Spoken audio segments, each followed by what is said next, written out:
அஸ்ஸலாமு அலைக்கும் ஃப்ரெண்ட்ஸ்.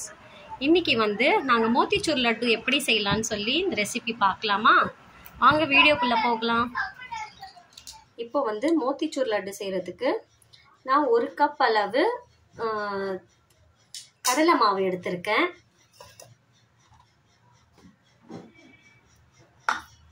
இப்போ இதில் ஒரு பிஞ்ச் அளவு கேசரி கலர் ஆட் பண்ணுறேன். இப்போ இது நல்லா மிக்ஸ் பண்ணிக்கலாம். இப்போ இதில் கொஞ்சம் கொஞ்சமாக தண்ணி ஆட் பண்ணலாம்.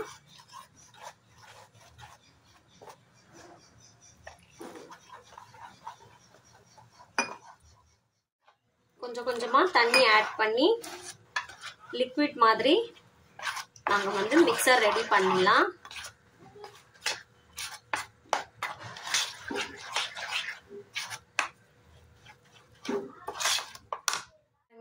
இந்த மாதிரி லிக்விட் மாதிரி நாங்கள் ரெடி பண்ணி வச்சிடலாம்.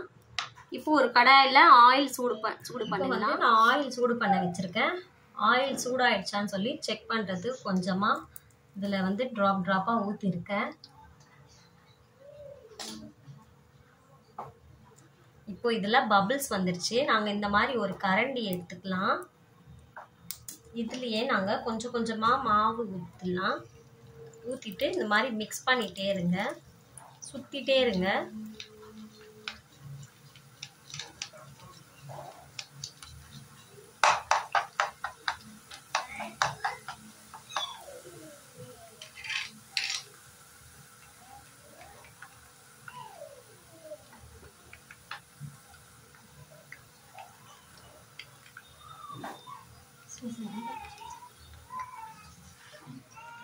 இப்போ இது நல்லா ஃப்ரை ஆயிடுச்சு.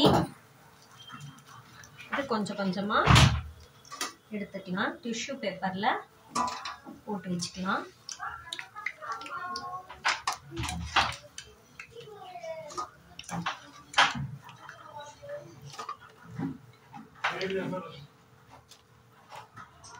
பாருங்க, எல்லாமே இந்த மாதிரி ஃப்ரை பண்ணி வச்சுக்கணும். இது இது கொஞ்சம் ஆறணும். அதுக்குள்ள நாங்கள் இதுக்கு சுகர் சிரப் செஞ்சு வச்சுக்கலாம்.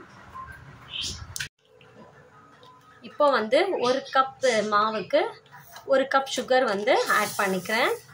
இது சுகர் சிரப் பண்ணிக்கலாம். இப்போ இதில் 1 டம்ளர் தண்ணி ஆட் பண்ணிக்கிறேன். இப்போ இது சுகர் நல்லா மெல்ட் ஆகணும்.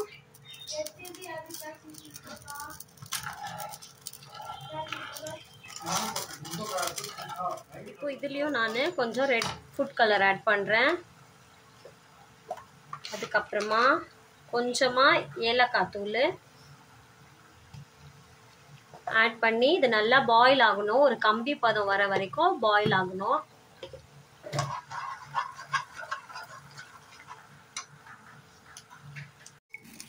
இப்போ இந்த சுகர் சிரப் ரெடி ஆகிற வரைக்கும் நாங்கள் இது கொஞ்சம் பல்ஸ் மோடில் வச்சு கொஞ்சம் கிரைண்ட் பண்ணிக்கலாம்.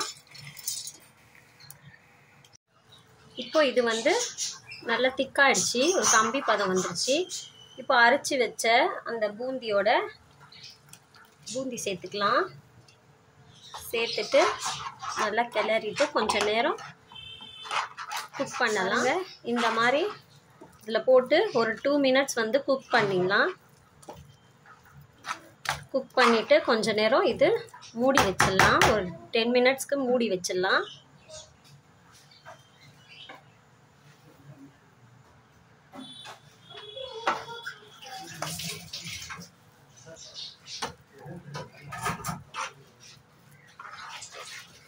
இந்த மாதிரி நல்லா மிக்ஸ் பண்ணிக்கோங்க.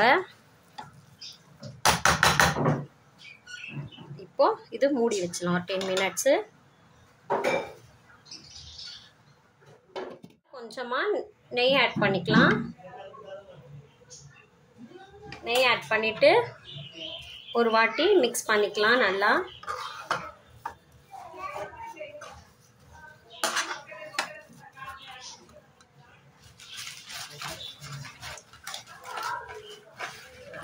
அதுக்கப்புறமா கிர்னி விதை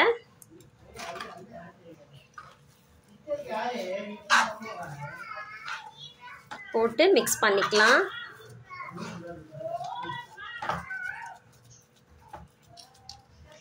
இப்போ இது கொஞ்சம் சூடாக இருக்கும்போதே இது லட்டு பிடிச்சிக்கலாம். கையில் வந்து நெய்யை தடவிக்கலாம். நெய் தடவி இப்போ குட்டி குட்டி பால்ஸ் எடுத்து கொஞ்சம் சூடாக தான் இருக்கும். உங்கள் கையில் எவ்வளோ தாங்குதோ அவ்வளோ வந்து சூடாக இருந்ததுன்னா நீங்கள் சீக்கிரமாக பிடிச்சிக்கோங்க. அப்போ தான் லட்டு பிடிக்க வரும். பாருங்க, இந்த மாதிரி இருக்கணும். இப்போ பாருங்க, இந்த மோத்திச்சூர் லட்டு ரெடி ஆயிடுச்சு. நீங்களும் ட்ரை பண்ணி பாருங்க. சூப்பராக இருக்கும், சிம்பிளாகவும் இருக்கும், அப்புறம் டேஸ்டியாகவும் இருக்கும். என் சேனலுக்கு லைக் பண்ணுங்கள், ஷேர் பண்ணுங்கள், கமெண்ட் பண்ணுங்கள், அப்புறம் சப்ஸ்கிரைப் பண்ணுங்கள். தேங்க்யூ.